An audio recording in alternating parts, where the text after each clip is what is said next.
The knife slipped, the fish was stubborn, and one bright drop of Celia Grimaldi's blood arced across the stainless steel counter to land precisely on the lips of the pale stranger who had come to discuss her lease renewal at 3 in the morning. For a moment, neither of them moved.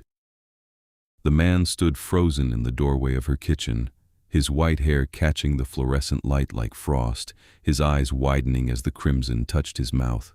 Celia pressed her thumb against the cut on her palm, heart hammering, watching as something changed in his expression, shock giving way to recognition, then something that looked almost like horror. "No," he said, his voice carrying an accent she couldn't place, something old and refined. "No, this cannot—" But whatever protest he intended died as his hand flew to his chest, and Celia felt it too. A pull, sudden and absolute, like a fishhook lodged somewhere beneath her ribs, tethering her to this stranger with the marble-white skin and eyes the color of winter storms. The sensation spread through her body like ice water in her veins, foreign and invasive and utterly undeniable. She stumbled backward against the prep counter, nearly upsetting a tray of branzino. "What did you do to me?" "I did nothing." His voice was tight, controlled in a way that suggested he was barely maintaining that control. "You bled on me, in front of witnesses." He gestured sharply toward the kitchen's back entrance, where Celia now noticed two figures standing in shadow, both with the same unsettling pallor, the same preternatural stillness. "I don't understand." Celia's thumb throbbed. She could feel her pulse in the cut, but she could also feel something else now, something that whispered of another heartbeat entirely, slower than hers, steady as a metronome. "What witnesses? What are you talking about?" The man closed his eyes and Celia watched his throat work as he swallowed. When he opened them again, there was a resignation there that made her stomach clench.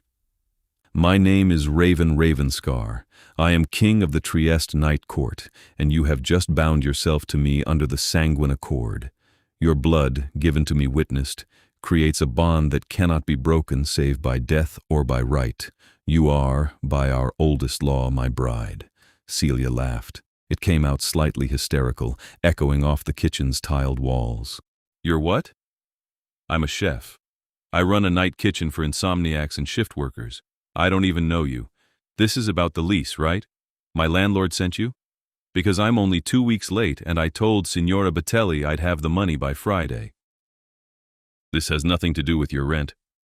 Raven Ravenscar stepped fully into the kitchen now, moving with a grace that made Celia's hindbrain scream warnings she didn't want to examine too closely. "Though I am in fact your landlord, the salt warehouses and everything above them belong to the night court. I came tonight to inspect the property, not to collect payment, and now we are both trapped in something neither of us desired."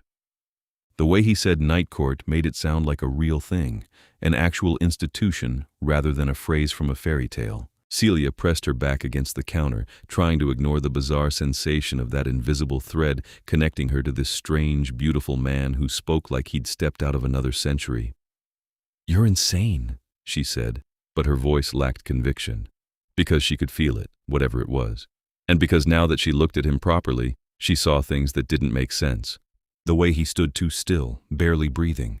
The way his skin seemed to almost glow in the harsh kitchen light, pale as bone china. The way his fingernails looked too sharp, too perfect, like they'd been carved from pearl.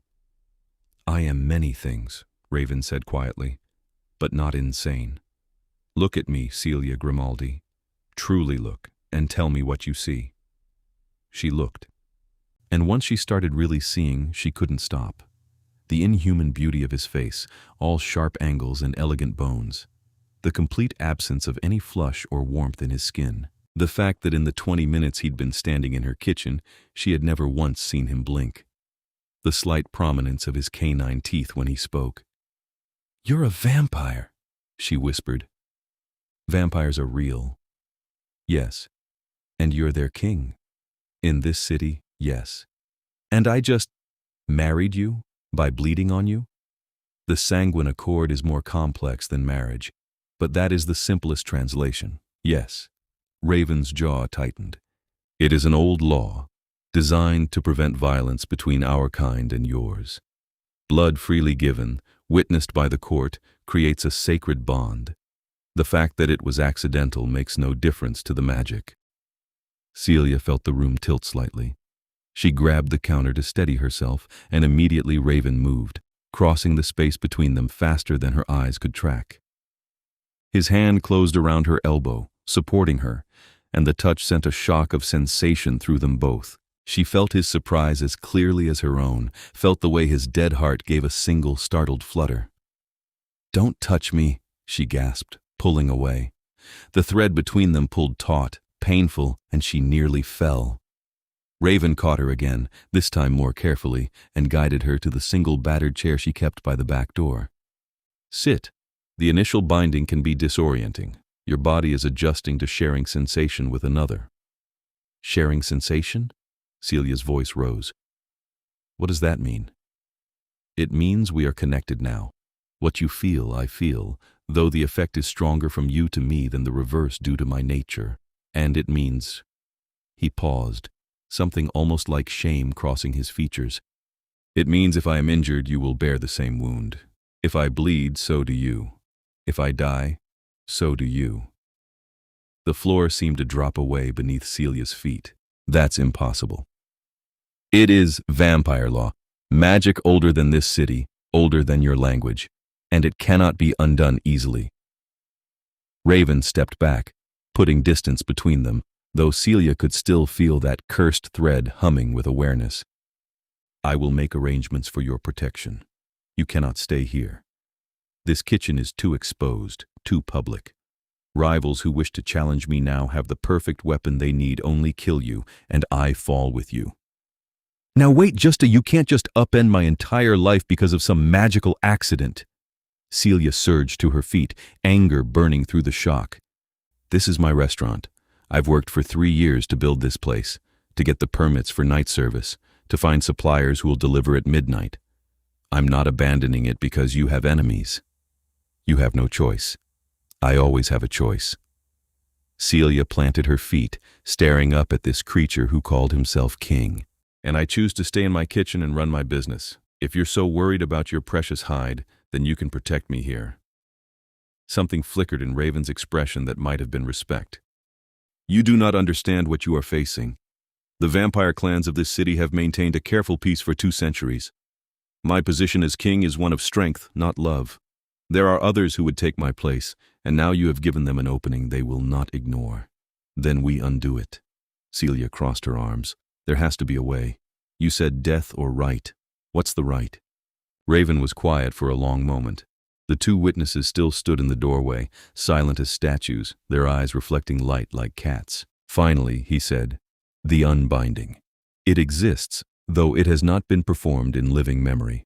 The cost is high." "What cost?" "Blood of both parties, given at the dark moon in the presence of the court. An exchange of vows renouncing the bond, and a sacrifice something precious to each, burned to ash." His voice was carefully neutral. "It is possible. Difficult, but possible." Relief flooded through Celia so strongly that she felt dizzy with it.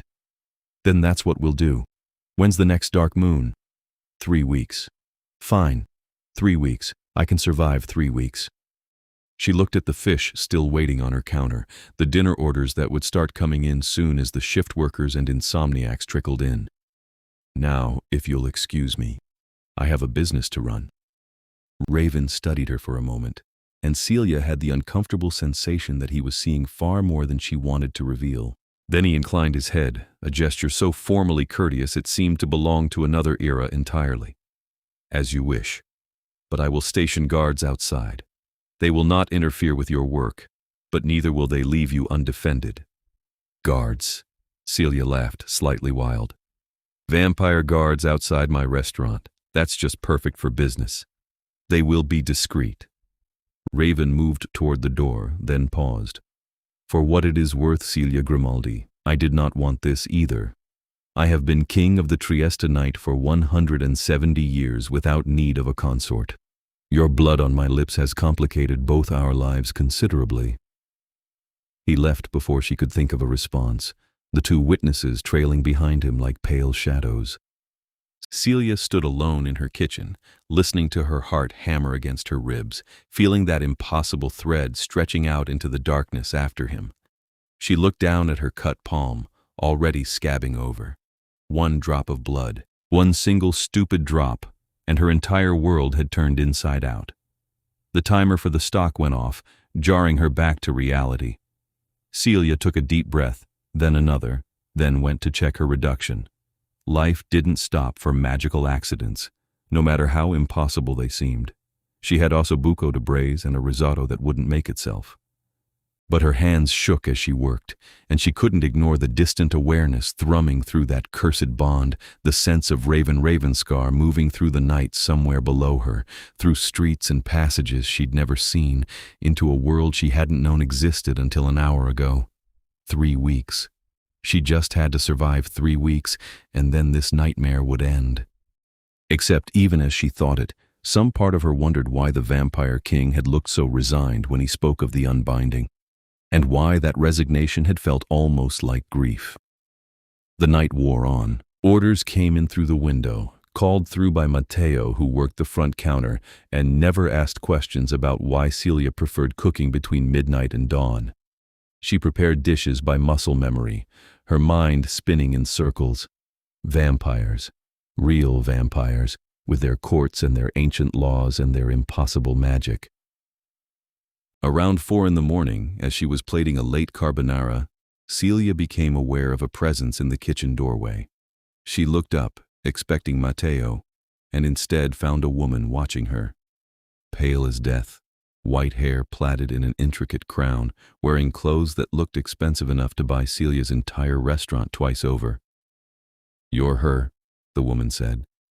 Her accent was different from Raven's, something Eastern European underneath the Italian. "The human who bound our king." Celia set down her tongs carefully.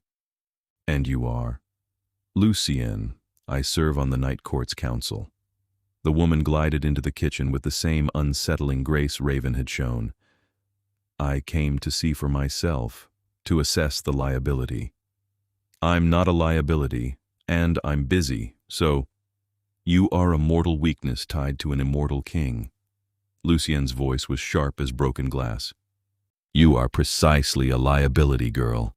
The question is whether you are worth the trouble of keeping alive, or whether it would be simpler to end you now and let Raven recover from the loss." Celia's blood went cold. The knife in her hand suddenly felt very small, very inadequate. "He said I was protected. Protected from his enemies. I am not his enemy." Lucien tilted her head, studying Celia like a puzzle to be solved. "But neither am I convinced you are an asset. What are you, Celia Grimaldi? A chef, a restaurateur, nothing special, nothing worth binding a king for." "It was an accident.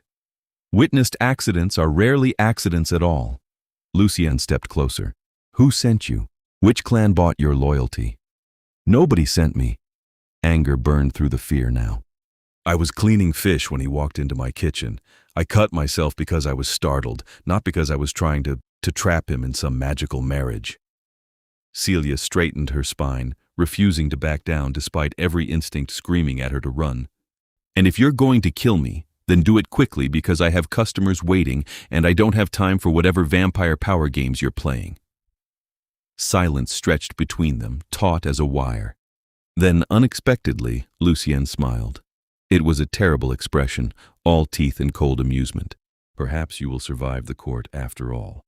Very well, little chef, I will not end you tonight, but know that I will be watching, and if I discover any hint of betrayal, any whisper of conspiracy, the sanguine accord will not protect you from my justice."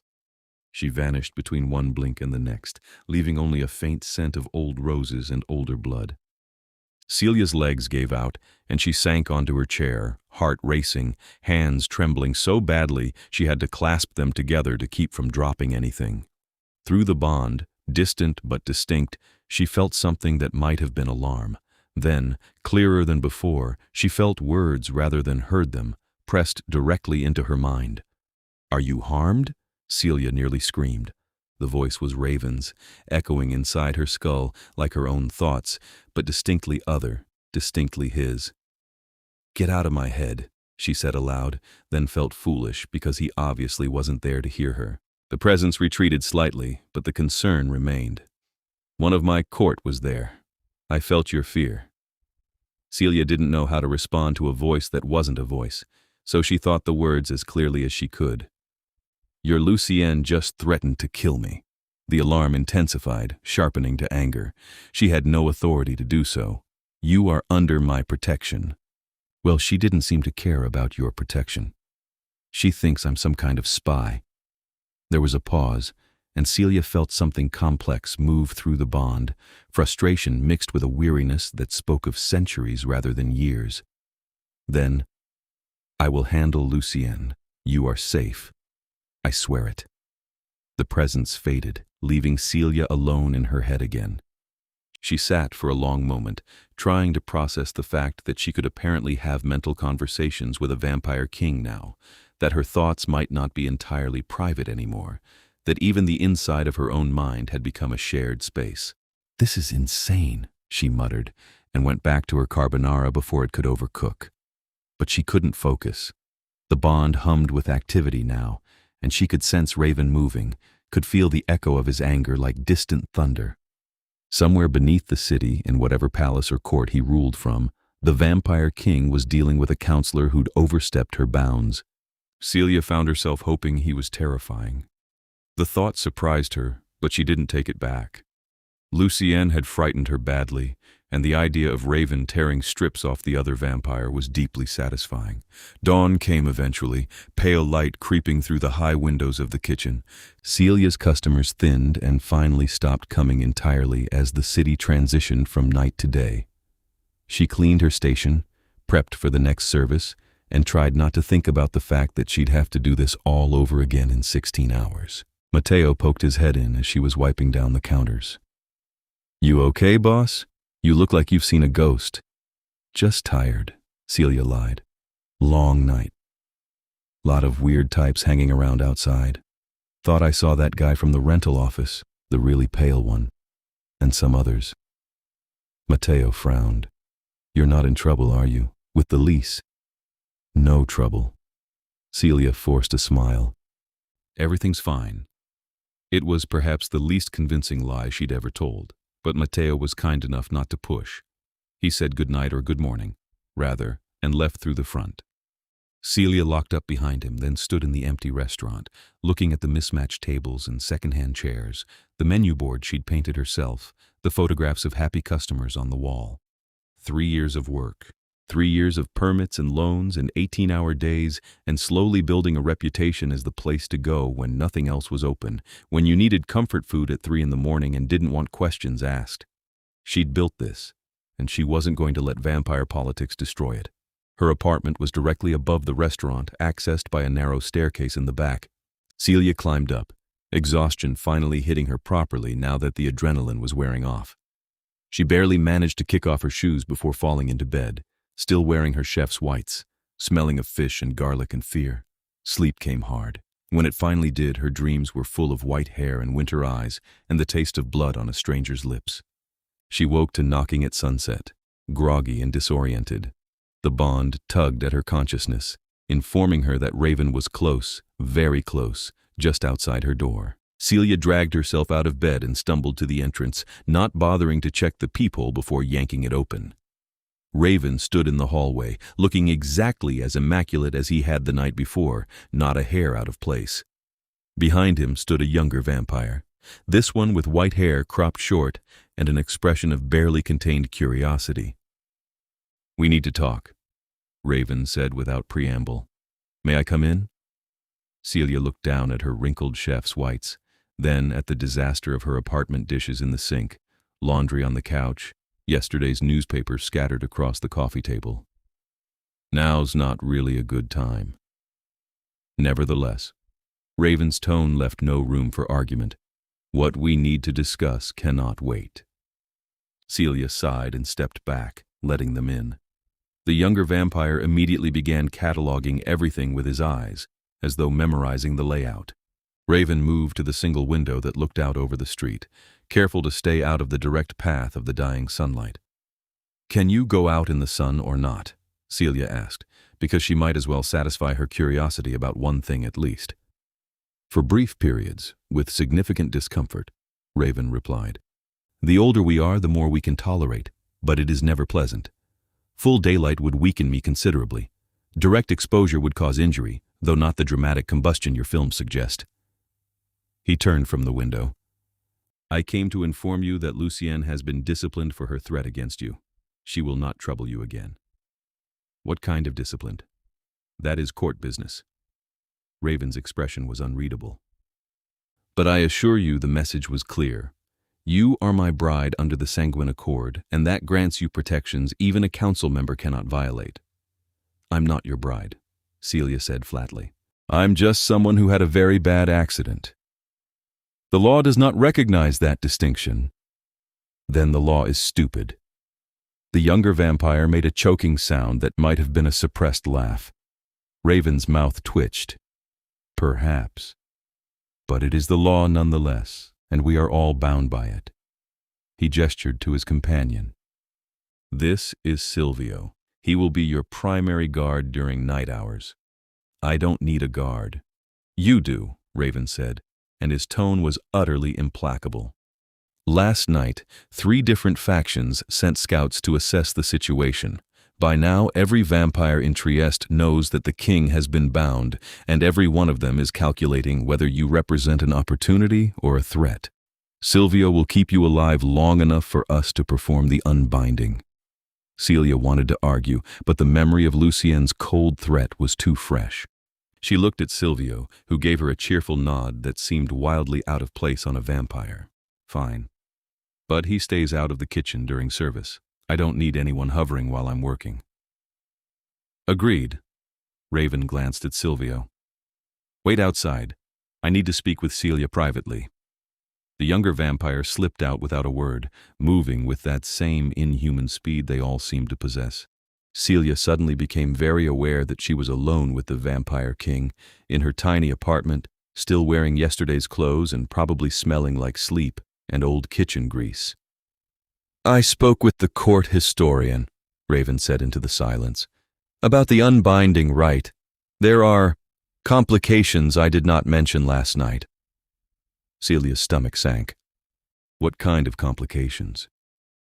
The sacrifice must be something genuinely precious to each party, something that represents their identity, their purpose. For you, I imagine that would be connected to your work, your restaurant. He paused. For me, it would likely be tied to my position as king. So what, I have to burn my favorite knife? Give up a family recipe? More significant than that. Raven's voice was careful.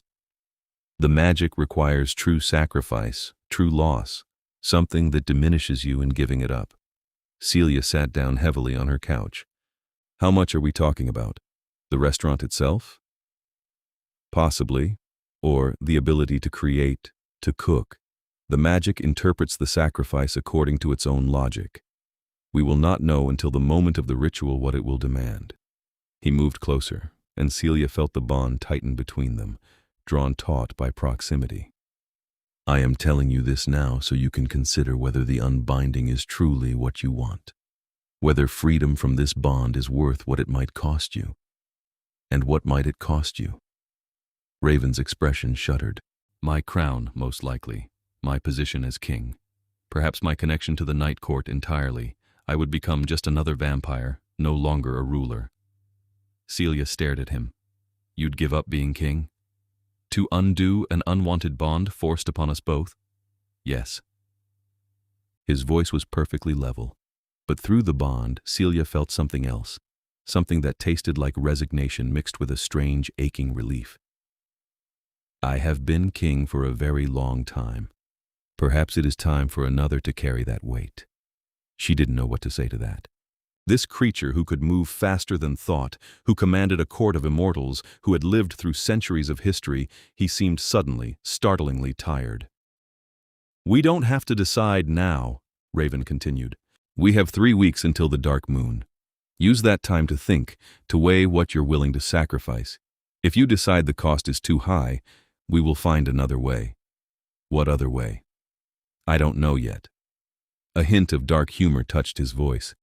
But I have survived court politics for 170 years. I am not without resources." He left shortly after, and Celia sat in her apartment as night fell properly over Trieste, thinking about sacrifice and costs and what it meant that a vampire king would give up his throne to free a stranger from an accidental bond. The next 2 weeks passed in a strange, suspended reality. Celia ran her kitchen every night, serving the usual parade of shift workers and insomniacs and people with nowhere else to go at 3 in the morning.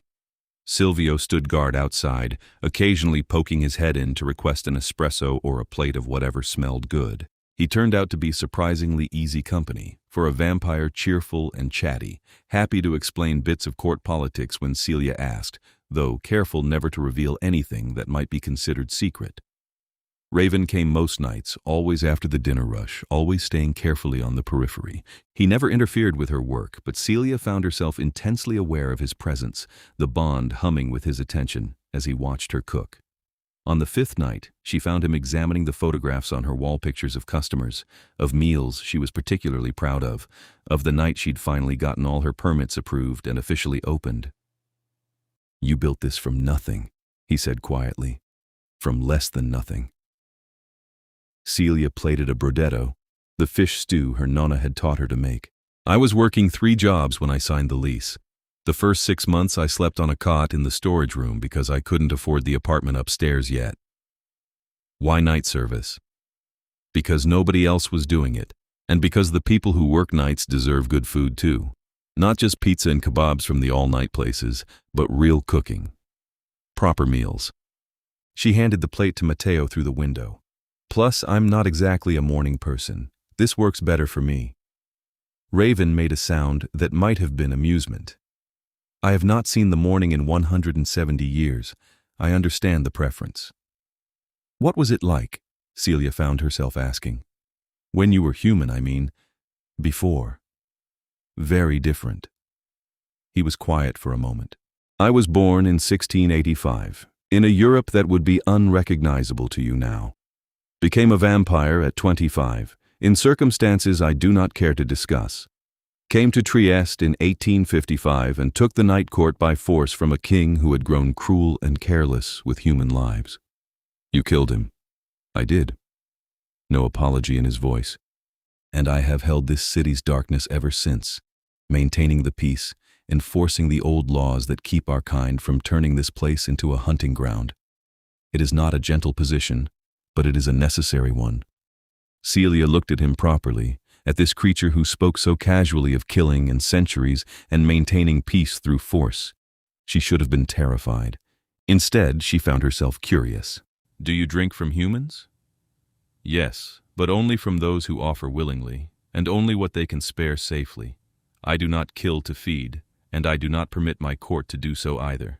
The old ways, the ways of vampires as predators and humans as prey, those days are done, at least in Trieste." His winter eyes met hers. "I am a monster, Celia Grimaldi, but I try to be a civilized one." "I don't think you're a monster," she said, and was surprised to find she meant it. Something flickered in his expression, too quick for her to read. Then he inclined his head in that courtly way of his. "Your dinner rush is starting. I will let you work." But he didn't leave. He stayed in the corner of her kitchen, a pale and silent presence, watching as she cooked through the night. And Celia found that she didn't mind. In fact, his presence was almost comforting, as though some part of her was settling into the bond, learning to read the steady calm of him, the way his attention felt like a warm hand at her back. It was a dangerous realization. She pushed it away and focused on her risotto. On the 8th night, the trouble came. Celia was alone in the kitchen, in the brief lull between dinner service and the post-midnight crowd. Silvio was outside, and Raven had not yet arrived. She was breaking down a chicken when she felt something shift in the bond alarm, sharp and sudden, followed by pain. The knife fell from her hand as agony lanced through her shoulder. Celia gasped, grabbing for the counter, and looked down to see blood spreading across her chef's whites. But the wound wasn't hers. Through the bond, she felt Raven's fury, felt him fighting, felt the blade that had struck him as though it had pierced her own flesh. She needed to get to him. The thought was instinctive, overwhelming. Celia stumbled toward the back door, calling for Silvio, but the young vampire was gone. Instead, 3 figures stepped out of the shadows, all pale, all beautiful, all smiling with predatory anticipation. "The little bride," one of them said, "coming right to us. How convenient." Celia backed away, but the kitchen was small and they were fast. The lead vampire caught her by the throat and slammed her against the wall, lifting her off her feet with casual strength. "Our master sends his regards to the king. Tell him, if you survive long enough, that the Corelli line does not bow to outdated laws." Through the bond, she felt Raven's absolute terror, not for himself, but for her. Felt him trying to get to her, trying to tear through whatever was holding him back. The emotion was so fierce it burned, and Celia realized with a shock that he actually cared whether she lived or died, that somewhere in the past 8 days he had started to care very much indeed. The vampire's fingers tightened on her throat. Celia couldn't breathe, couldn't think, could only claw uselessly at the hand choking her. Black spots danced in her vision. This was how she died then. In her own kitchen, killed by creatures she hadn't known existed 2 weeks ago. Then the vampire holding her suddenly released her, stumbling backward with a shriek. Celia fell to her knees, gasping, and looked up to see Raven standing in the kitchen doorway. He was bleeding from a wound in his shoulder, the same wound she'd felt, and his eyes were no longer winter gray, but pure, burning silver. He moved like violence made flesh. The 3 Corelli vampires didn't stand a chance. Raven tore through them with a speed and savagery that made Celia's previous attacks look like gentle warnings. Blood splattered the walls, black and stinking in a way human blood never was. In under 30 seconds, all 3 vampires were motionless on her kitchen floor, their heads removed from their bodies. Raven stood over them, breathing hard, despite not needing to breathe, his white hair stained dark with blood. Then he turned to Celia, and the silver faded from his eyes, replaced by something that looked almost like anguish. "Did they hurt you?" His voice was rough, barely controlled. Celia touched her throat. It would bruise, but she was alive. "I'm okay. Your shoulder. We'll heal." He crossed to her in 3 strides and dropped to his knees, bringing them eye to eye. His hands hovered near her face, not quite touching, trembling slightly. "I nearly lost you. If I had been 30 seconds slower—" "You weren't." Celia's voice came out hoarse. "You saved me. I endangered you by existing." The anguish in his voice was unmistakable now. "This is why the Sanguine Accord is a curse, not a blessing. This is why I never wanted—" He stopped himself, jaw clenching. "We are performing the unbinding at the dark moon. I will not see you killed because of my enemies." "What about the cost? What about giving up being king?" "I do not care." Raven's eyes burned. "Crown and court and centuries of rule, I would trade all of it to know you are safe." The words hung between them, heavy with meaning Celia wasn't ready to examine. She looked at the bodies on her floor, at the blood on her walls, at her kitchen transformed into a battlefield. "I can't do this," she whispered. "I can't live like this, always waiting for the next attack." "I know." Raven stood, offering her his hand. "Come. We need to get you somewhere secure while I deal with this mess and the political consequences of killing 3 Corelli soldiers in your kitchen." She let him pull her to her feet, let him guide her out of the blood-stained kitchen and up the stairs to her apartment. Silvio was there, looking battered and furious. "They had a witch with them," the young vampire said without preamble. "Sleep spell. Knocked me out. I'm sorry, my lord, I failed." "You are alive, which means you did not fail." Raven's voice gentled slightly. "Rest.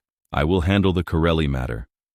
He got Celia settled on her couch, wrapped in a blanket despite the summer warmth, and made her drink water even though her hands were shaking too badly to hold the glass properly. He sat with her until the trembling stopped, silent and solid, and somehow making her feel safe despite the violence she'd just witnessed. "The Corelli," Celia finally managed. "Who are they?" "An old family. They have wanted control of the Night Court for decades. They saw you as an opportunity. Kill the king's bride, kill the king, take his throne." Raven's voice was hard as stone. "They were wrong, and now they will pay the price for that mistake." "What will you do?" "Challenge their master to formal combat." He broke the laws by ordering your death while you are under my protection. That gives me the right to demand satisfaction." He looked at her, and something in his expression made her heart clench. "But first I will make certain you are safe. I am moving you to the night court. Your restaurant will be closed temporarily, and you will be under guard every moment until the unbinding." Celia wanted to argue, but she was too tired and too shaken. She just nodded and let him make the arrangements, feeling the bond pulse with his grim determination as he called his people and organized her protection. She fell asleep on the couch, still wrapped in the blanket, and dreamed of silver eyes and blood on her kitchen floor.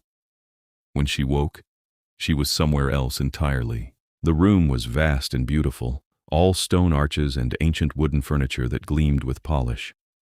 Candles burned in iron sconces on the walls, and high windows showed the night sky above. Celia sat up from a bed that was far too comfortable to be her own and looked around in confusion. "You are in the night court." Raven's voice came from a chair by the window. He stood as she stirred, moving with his usual grace. "Specifically, in rooms that adjoin mine. I thought it best to keep you close while the Corelli situation is resolved. You kidnapped me. I relocated you for your own safety." He paused.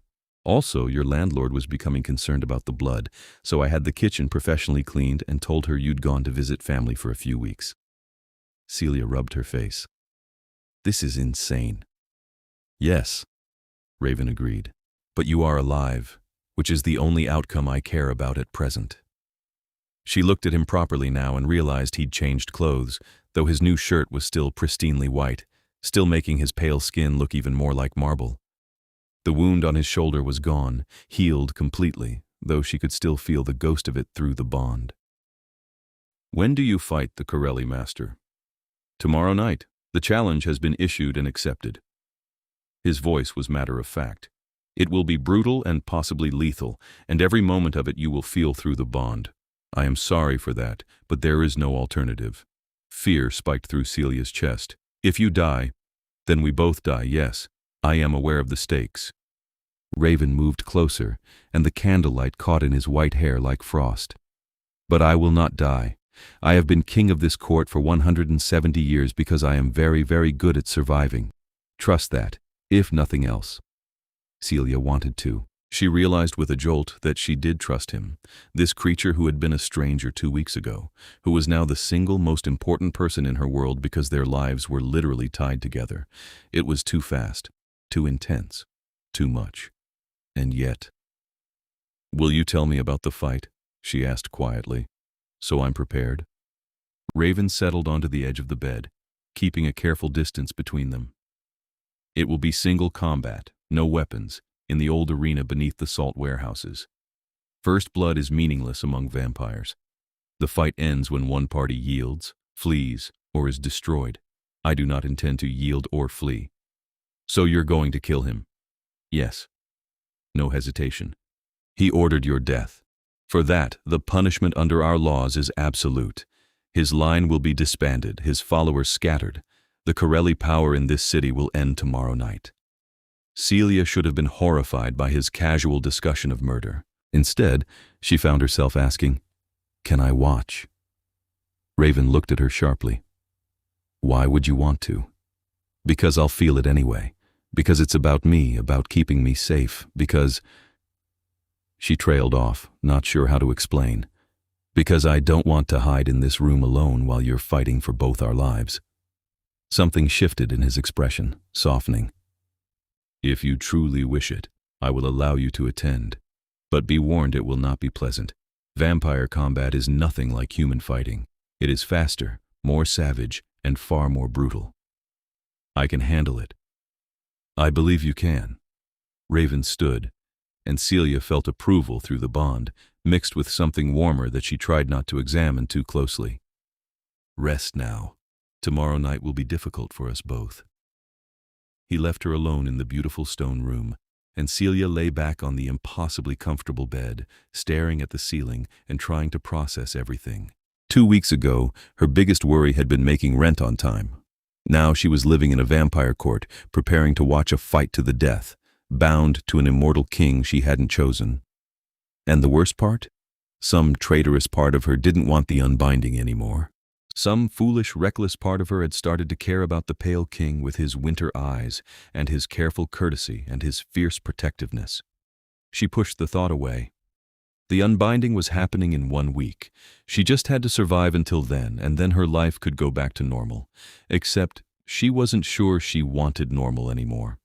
And that was perhaps the most terrifying realization of all. The next night, Raven escorted her down through levels of the salt warehouse she'd never known existed.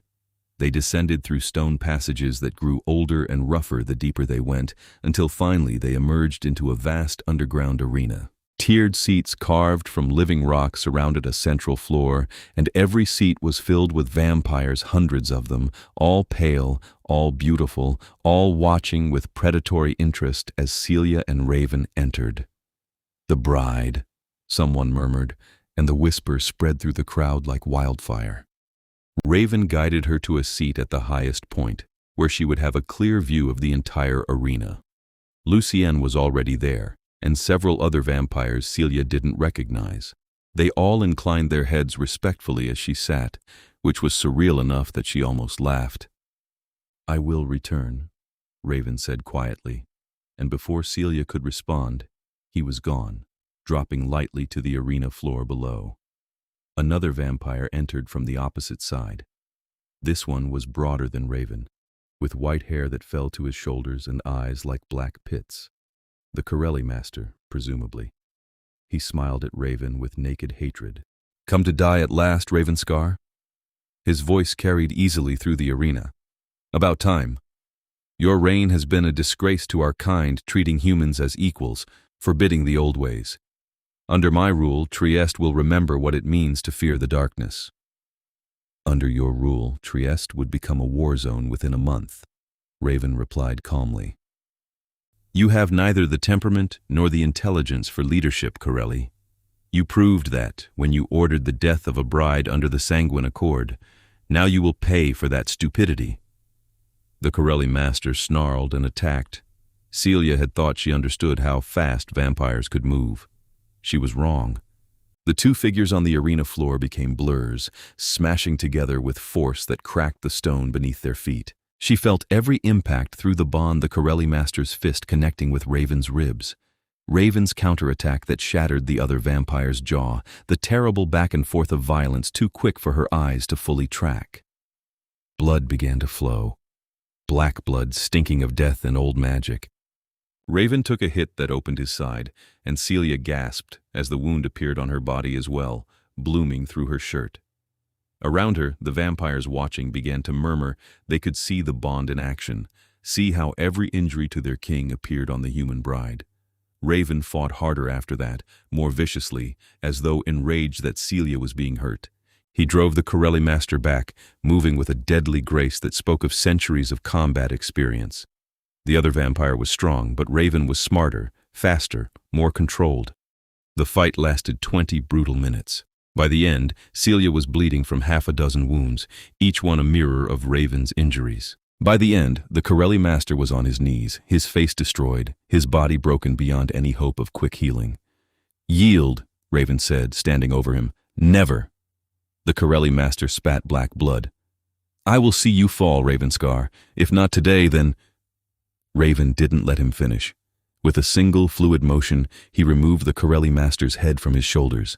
The body collapsed, beginning to decay into ash almost immediately. Raven stood in the center of the arena, breathing hard, covered in blood, and looked up at where Celia sat. Their eyes met across the distance, and through the bond, she felt his desperate need to know she was all right, to see for himself that she had survived. The crowd erupted in applause, or whatever vampires did that sounded like applause, a strange hissing, clicking sound of approval. But Raven ignored them all, leaping up to the highest tier in a single jump and landing beside Celia. "Let me see," he said, his hands already reaching for the wounds on her side, her shoulder, her arm. "Are you—" "I'm okay." Celia caught his hands, stilling them. "You won. We're safe. For now." Raven's voice was rough. "But there will be others. There are always others." He looked at the blood on her clothes, and something like anguish crossed his face. "I cannot keep doing this to you. The unbinding is in 6 days. We will end this curse, and you will be free." Celia opened her mouth to respond, but Lucienne interrupted, stepping forward with unusual deference. "My king, the court requests formal acknowledgement of your victory and your judgment on the Corelli line." Raven stood, switching instantly from concerned to commanding. "The Corelli are disbanded. Their holdings revert to the Night Court. Any of their line who wish to remain in Trieste may do so, but only under the condition that they swear fealty to the crown and the laws I have established. Those who refuse have 3 days to leave the city. Any found after that time will be destroyed without mercy." His voice echoed through the arena, hard and absolute. This was the Vampire King speaking, the ruler who had held this court for nearly 2 centuries. Celia saw the power in him now, saw why other vampires followed him despite his comparatively gentle laws. The court responded with that strange hissing approval, and the formal proceedings began. Celia sat through what felt like hours of vampire politics, speeches and oaths and formal recognitions, all conducted in a mixture of Italian and languages she didn't recognize. Her wounds ached, and she was exhausted, but she forced herself to stay upright and attentive because all these vampires were watching her, assessing the human who had bound their king. Finally, it was over. Raven escorted her back through the stone passages to the rooms he'd given her and helped her out of her blood-stained clothes with a clinical efficiency that should have been embarrassing, but somehow wasn't.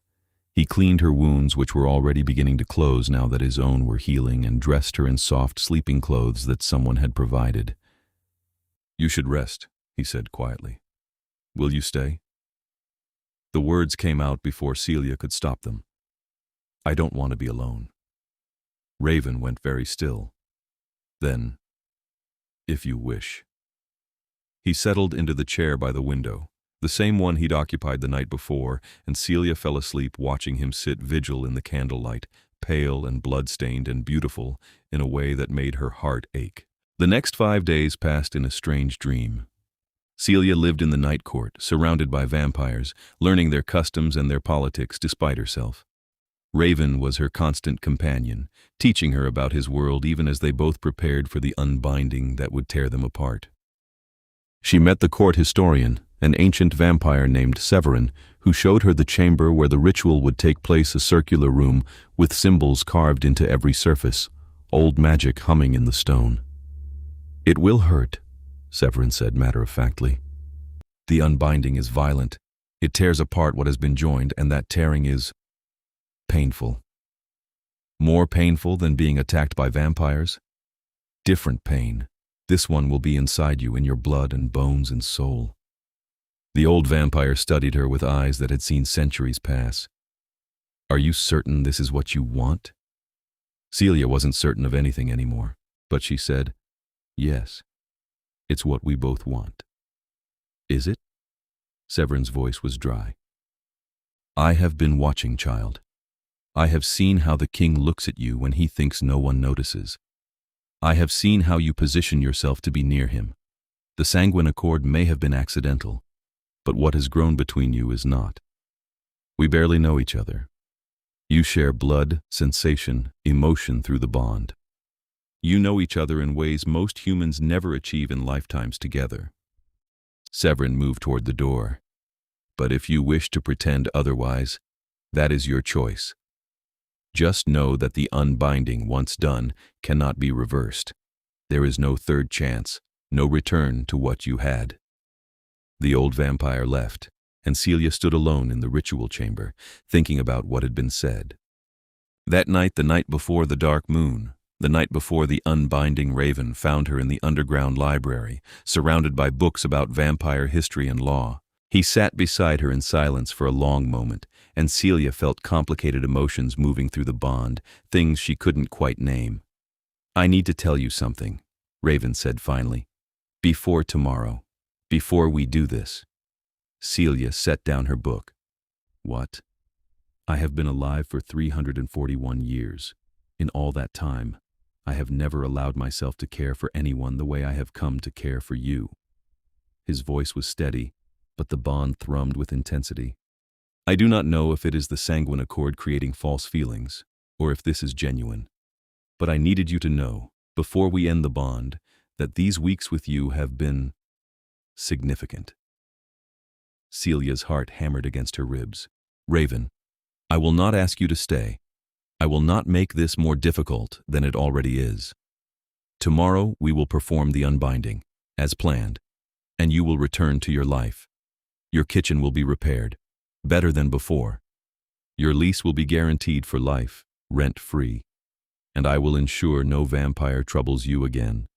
Not ever." He stood, preparing to leave. "But I wanted you to know that letting you go is the hardest thing I have done in 3 centuries of difficult choices." "Wait." Celia stood as well, and before she could second-guess herself, she closed the distance between them and kissed him. For one frozen moment, Raven didn't move. Then his hands came up to cup her face, careful despite their strength, and he kissed her back with a hunger that made the bond flare like lightning between them. Celia felt everything: his surprise, his want, his fierce joy mixed with terrible sadness, because they both knew this was ending tomorrow. When they finally broke apart, both breathing hard, Raven rested his forehead against hers. "Celia, I know," she whispered. "I know we're doing the unbinding. I know this ends tomorrow. But tonight I needed." "So did I." His voice was rough. "So did I." They spent the night together, not in passion, but in quiet companionship, talking about everything and nothing. Celia told him about growing up in Trieste, about her nonna who had taught her to cook, about the dream of her own restaurant that had driven her through years of grueling work. Raven told her about the world before electricity, about watching the city change over centuries, about the loneliness of being king. Dawn came too soon. Raven had to retreat deeper into the court, away from even the indirect sunlight, and Celia tried to sleep, but couldn't. The dark moon would rise that night, and with it would come the unbinding. She should have been relieved. Instead, she felt like she was preparing for an execution. The ritual chamber filled with vampires at moonrise, the full court, come to witness the unbinding.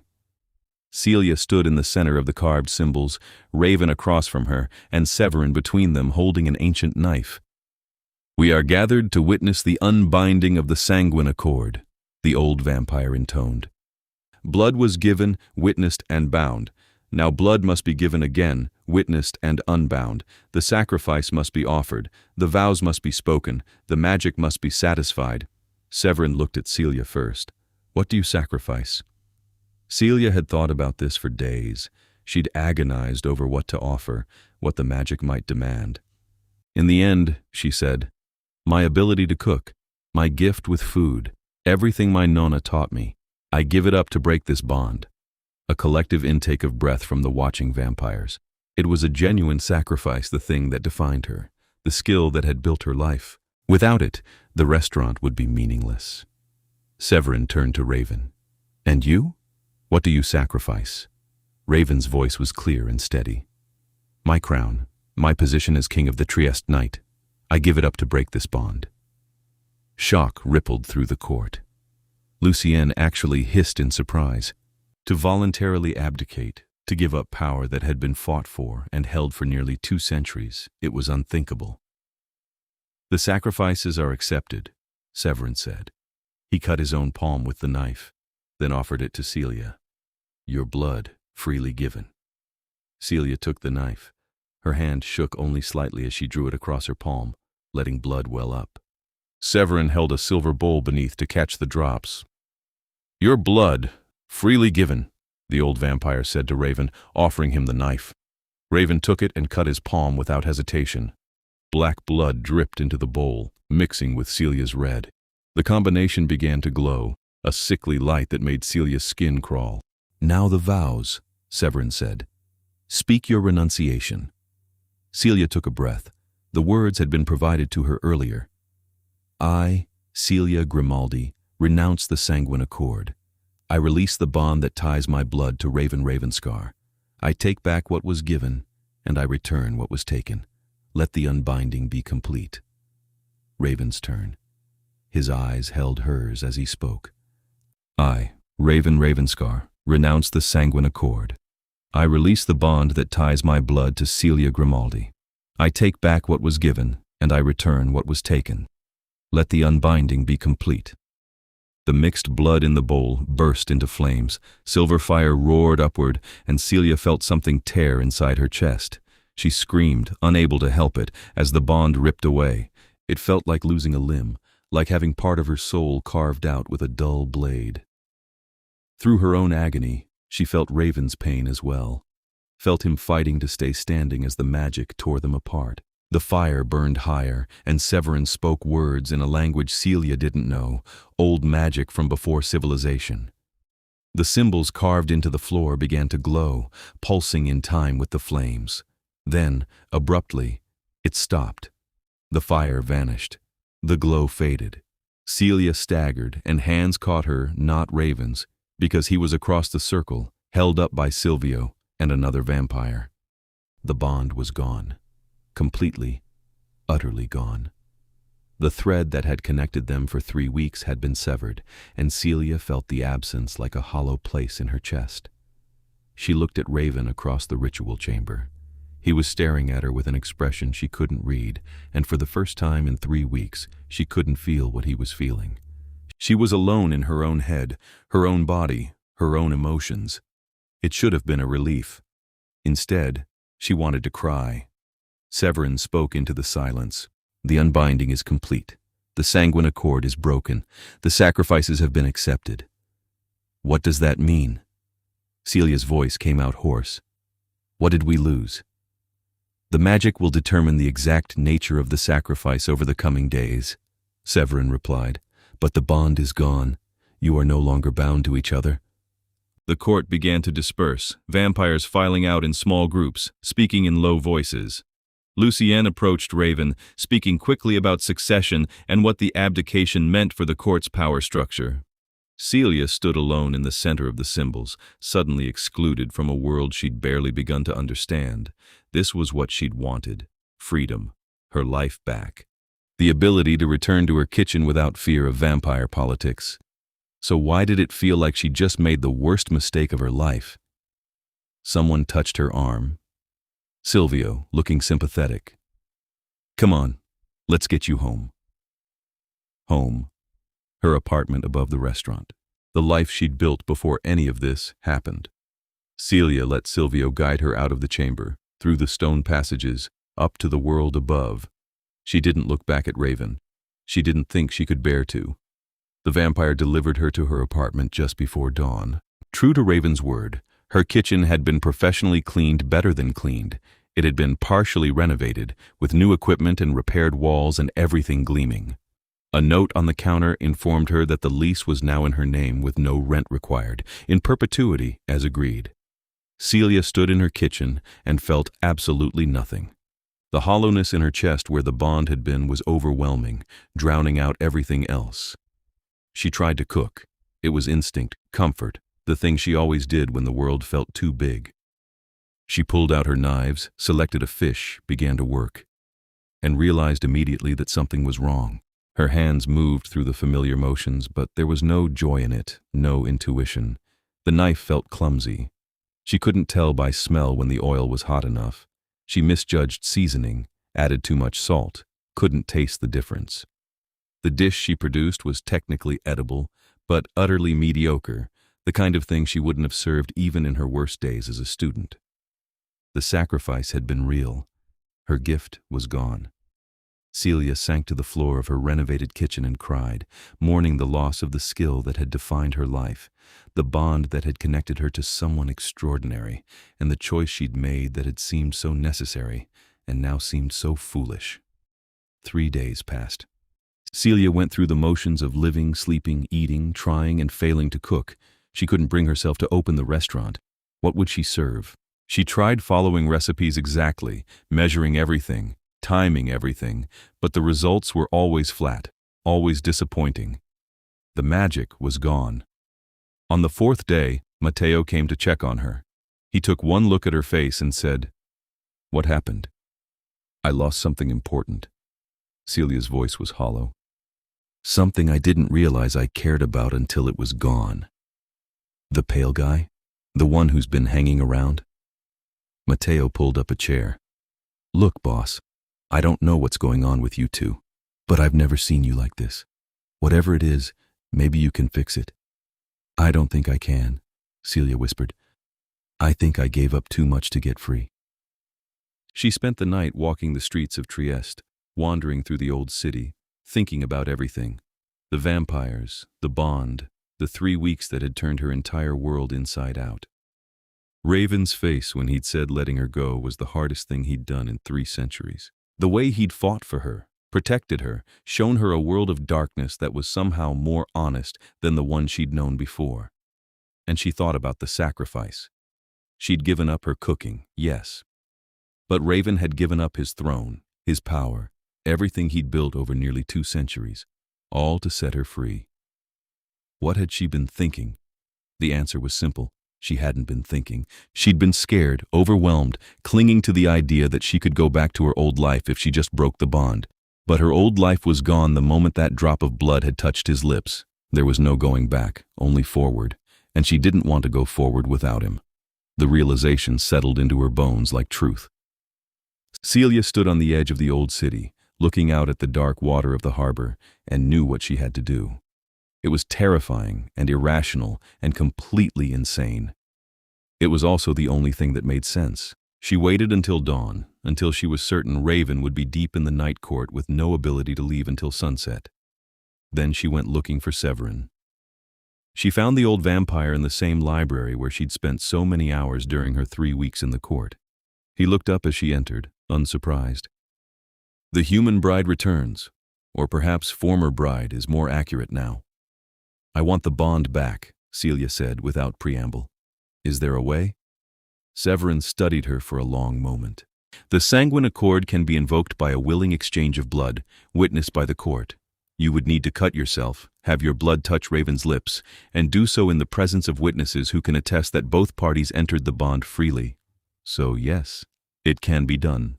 It can. But the sacrifices you made during the unbinding cannot be returned. You will not regain your cooking gift. Raven will not regain his crown. Lucienne has already been confirmed as the new queen of the Trieste night. You would be binding yourself to an ordinary vampire, not a king. And you would be doing so knowing full well what the bond entails, what dangers it brings. The second time, there would be no excuse of accident. Celia nodded slowly. I understand. I want to do it anyway. Why? Because I love him. The words came out simple and clear. Because these last 4 days without the bond have been the worst of my life. Because I don't care about being able to cook if I can't cook for someone who matters. Because he gave up his throne to set me free, and I'm choosing to give up my freedom to be with him. Severin's ancient face creased into something that might have been a smile. Then you should speak to him. Though I warn you, he has not taken the unbinding well. He spends his nights in the training arena, fighting anyone who will face him, pushing himself to the point of exhaustion even though vampires do not tire. He is not handling the loss of the bond any better than you are, it seems. Hope bloomed in Celia's chest, bright and terrifying. Where is he? The old vampire gave her directions, and Celia actually ran through the stone passages deeper into the night court than she'd ever been. She found the training arena, a rough space carved from rock with weapons lining the walls. And there, in the center, was Raven. He was bare-chested, his skin marked with fading bruises that meant he'd been healing from injuries recently. He moved through combat forms with a violence that spoke of rage and grief, attacking the air as though it were an enemy he could destroy. His white hair was loose around his shoulders, and even from across the arena Celia could see the hollowness in his face, the way he looked like a man who had lost everything. "Raven!" she called. He spun, faster than thought, and stared at her. "Celia, what are you doing here?" "I came to ask you something." She walked toward him, closing the distance. "If I offered you my blood again witnessed, willingly would you accept it?" Raven went very still. "What are you saying?" "I'm saying the unbinding was a mistake.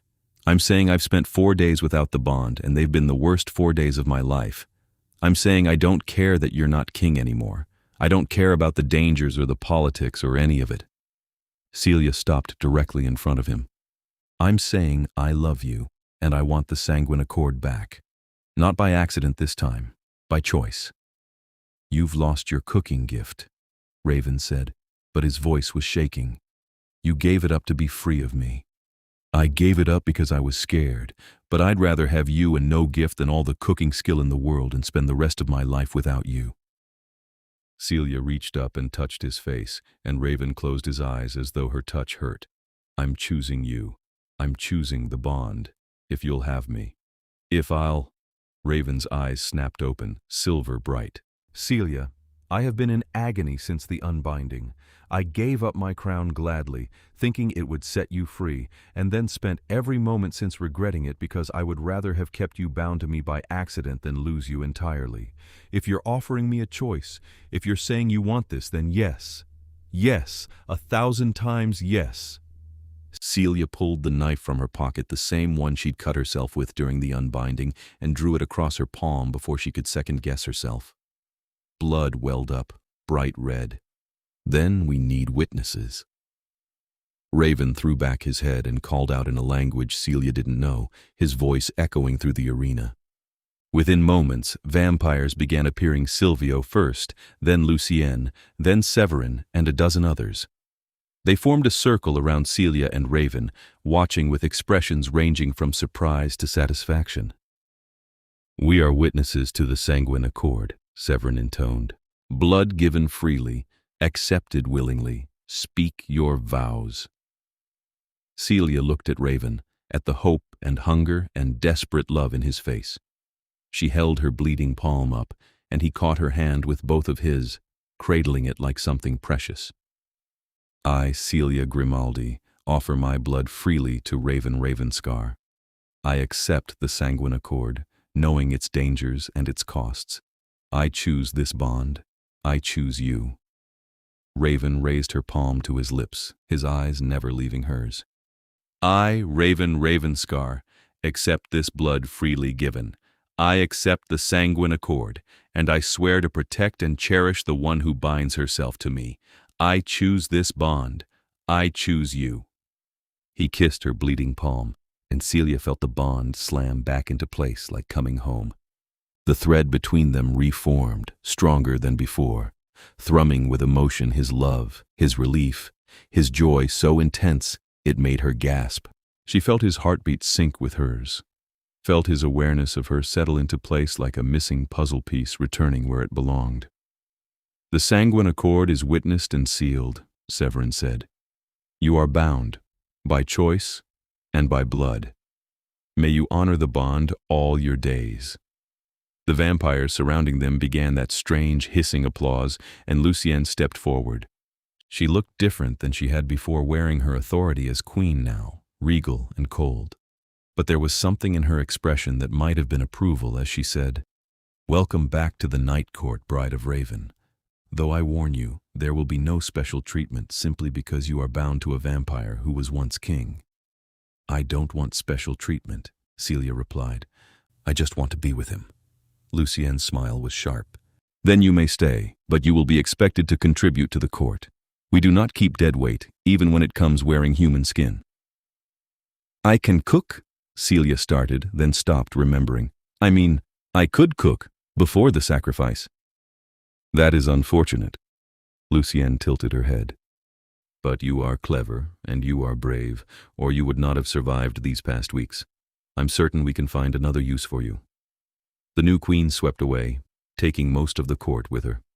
Silvio clapped Raven on the shoulder with a grin and vanished. Finally, they were alone again, bound, chosen, together. Raven pulled Celia against him, holding her like he'd never let go. "You came back," he said into her hair. "I thought I'd lost you. You gave up your crown for me. The least I could do was give up my freedom for you." Celia pulled back just enough to look at his face. "Though I'll admit, I'm not sure what I'll do now that I can't cook. That's been my whole life." "We will figure it out." Raven's hand came up to cup her face. "Together, we have time. You have time. I'm still human. For now." His voice was carefully neutral. "But if you wish to change that, eventually I would give you my blood. Transform you. Let you have centuries instead of decades." Celia's breath caught. She hadn't thought that far ahead, hadn't considered the possibility of actually becoming a vampire. But now that he'd said it, the idea settled into her mind with surprising ease. Would I look like you? Pale and beautiful and terrifying? Probably. A hint of humor touched his voice. The transformation takes the human features and perfects them. You would keep your face, yourself, but you would gain our strength and our weaknesses. Burning in sunlight, drinking blood, living forever. Celia tested the ideas. That's a lot to think about. Then think about it. Raven kissed her forehead. We have all the time you need. I will not push you, but know that I want you with me, however that looks, for as long as you'll stay. Forever then, Celia said, and felt the truth of it through the bond. I choose forever. They spent the rest of the night in Raven's rooms, talking and planning and simply being together without the looming threat of the unbinding hanging over them. Celia learned that he played chess at a grandmaster level, that he loved music but couldn't carry a tune, that he'd been terrified when she'd walked away after the unbinding because he'd thought he'd never see her again. And Raven learned that Celia had a stubborn streak a mile wide, that she dreamed in recipes even though she couldn't cook them anymore, that she'd been alone most of her life and had built walls around her heart that she was only just learning to take down. As dawn approached and Raven began to feel the pull to sleep, Celia curled against him and said, I have an idea about the restaurant. Tell me, what if I didn't cook? What if I hired chefs to do the cooking, but I ran the business? I could create the menu, plan the dishes, teach them what I want. I might not be able to execute anymore, but I still know food. I still understand how flavors work together. I just can't taste and feel it the way I used to. Raven's arm tightened around her. That sounds perfect. And maybe we could open it to vampires too. Real opening, I mean. Make it a place where humans and vampires can eat together, share space. You said you wanted your court to be better, to treat humans as equals. What better way to prove that than by breaking bread together? You want to run a restaurant for both humans and immortals. Raven sounded equal parts amazed and delighted. That's brilliant.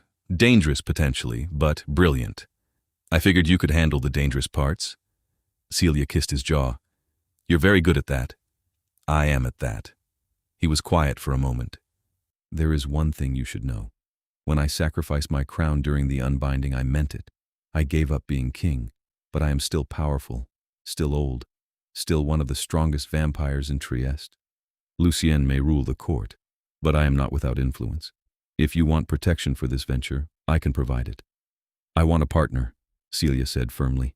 Not a bodyguard, though the bodyguard part is a nice bonus.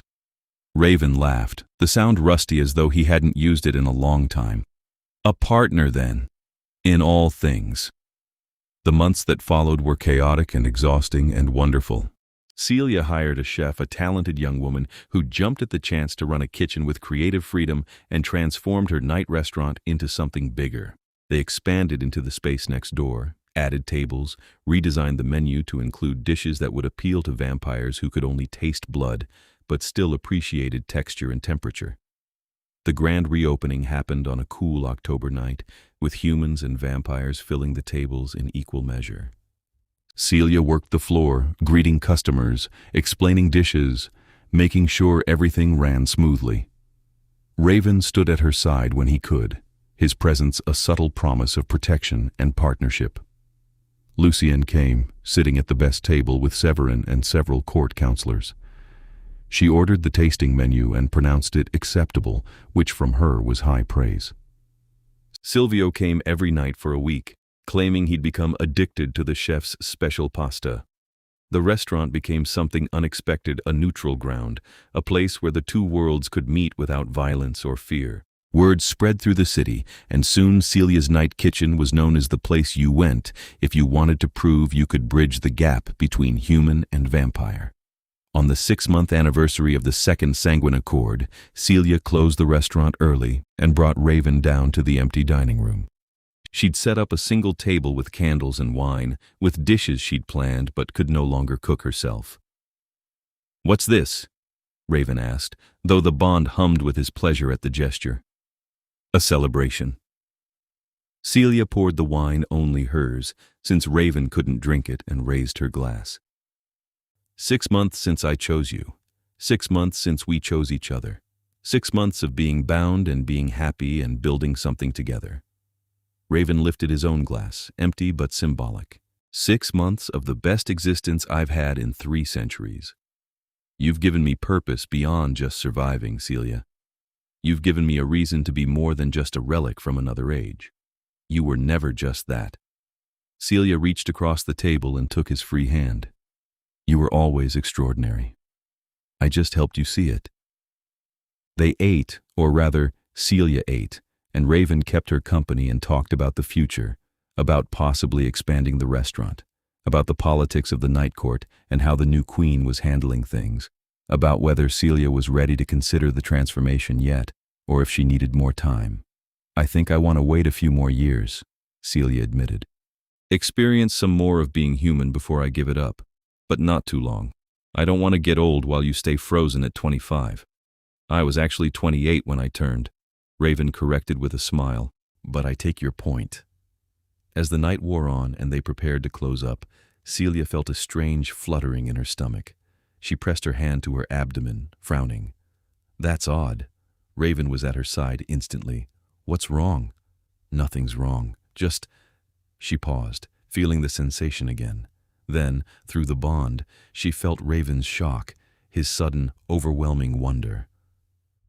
That's not possible, he whispered. What's not possible? I can feel... He placed his hand over hers and his eyes widened. Celia, you're pregnant. The words didn't make sense at first. Then they did, and Celia sat down hard in the nearest chair. But you're a vampire. You're dead. How can you... I don't know. Raven knelt in front of her, his hand still pressed over her stomach. It shouldn't be possible. Vampires cannot create life. We can only take it. But I can feel the heartbeat through the bond. 2 heartbeats, yours and something smaller, faster, something new. Celia's mind raced. The sanguine accord. We're bound at the blood level. Maybe that changed something, made something possible that shouldn't be? Perhaps. Raven's voice was awed. Blood magic is old and strange. And you are not just bound to me, you carry my blood in your veins from the accord. Maybe that's enough. Maybe it's a miracle. Or maybe it's just impossible biology making even less sense than usual. But Celia was smiling, her hand covering Raven's. Are you happy about this? Happy? Raven looked up at her, and his eyes were silver bright with emotion. Celia, I have been alive for over 300 years. I never thought, I never imagined, his voice broke. Yes, I am happy beyond words. They told the court a week later, after a human doctor confirmed what the bond had already revealed. The vampires reacted with shock and confusion. This had never happened before, not in thousands of years of recorded history. But Severin dug through ancient texts and found a single mention of a sanguine accord, resulting in what the old language called a blood child, a human born of a vampire who had shared blood with a mortal mate. It's exceptionally rare, the old vampire explained. So rare that I'd thought it was myth. But apparently, when the bond is strong enough, when the blood is shared deeply enough, life can occur. The child will be human, though likely with some unusual traits. Stronger than average, perhaps. Longer lived, but not a vampire. Good, Celia said firmly. I don't want our child to have to grow up never seeing the sun.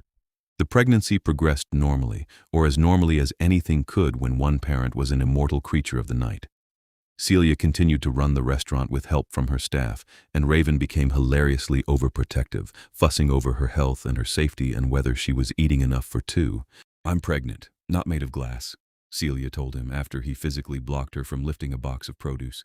I can still function. You're carrying something infinitely precious, Raven replied. Forgive me for being cautious. Their son was born on a spring night, squalling and healthy and absolutely perfect.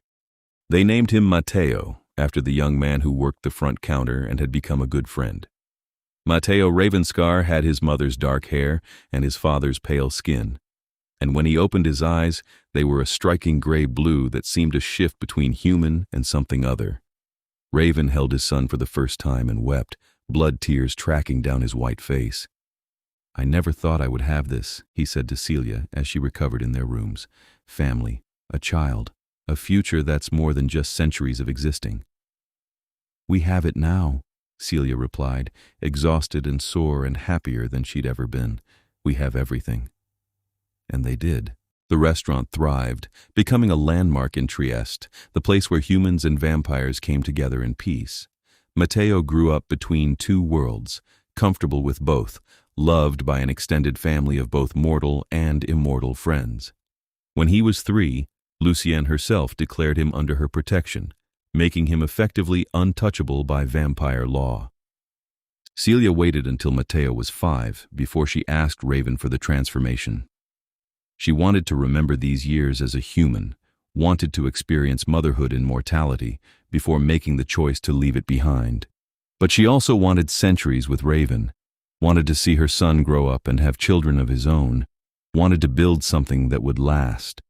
The transformation was brutal 3 days of agony as her body died and reformed, as Raven's blood rewrote her on a fundamental level.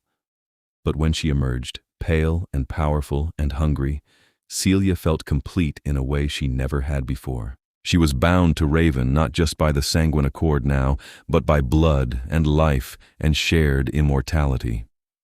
Her cooking gift returned with the transformation, changed but present. She could taste blood now, could appreciate the subtle differences between one vintage and another, but she could also still taste human food, still create dishes with the instinct and skill she'd thought lost forever. She was something new, something rare, a vampire who had once been human, who remembered mortality and could bridge both worlds. Together, Celia and Raven expanded the restaurant into a full establishment, with dining rooms for humans and vampires, with a staff that included both mortals and immortals, with a reputation that spread beyond Trieste to other cities. They became proof that the two worlds could coexist, could even thrive together. And at night, when the restaurant was closed and Matteo was asleep, they would stand together in the empty dining room and marvel at what they'd built from a single drop of blood given by accident. "Do you ever regret it?" Celia asked one night, decades after that first meeting. "The sanguine accord, losing your crown, all of it?" Raven pulled her close, and through the bond she felt his absolute certainty. "Not for a single moment. You are the best accident that ever happened to me." "Good," Celia said, standing on her toes to kiss him. "Because you're stuck with me for eternity now." "Then I am the luckiest creature in all the centuries," Raven replied, and kissed her back as the moon rose over Trieste and the night welcomed them both home. Years turned to decades, and decades to a century. Matteo grew up and had children of his own, a daughter named Fiona, who had her grandmother's gift for cooking and her grandfather's strange gray eyes. The restaurant passed down through generations, always run by the Ravenscar line, always maintaining its reputation as the bridge between human and vampire. Celia and Raven remained constant through it all, watching the city change around them, watching their family grow and flourish, still bound by the blood they'd chosen to share. They were partners in all things, in business, in family, in the small and large choices that made up a life stretched across centuries. And sometimes, late at night when the restaurant was closed and they stood in the kitchen together, Celia would remember that moment when a knife slipped and a drop of blood changed everything. She'd remember being afraid, being angry, wanting nothing more than to undo what had been done. And she'd be grateful, so grateful, that she'd had the courage to come back, to choose the bond a second time, to build this impossible, beautiful life with a vampire king who had given up his crown for her and never once regretted it. They had forever together, bound by blood and choice and love. And that was more than enough. That was everything.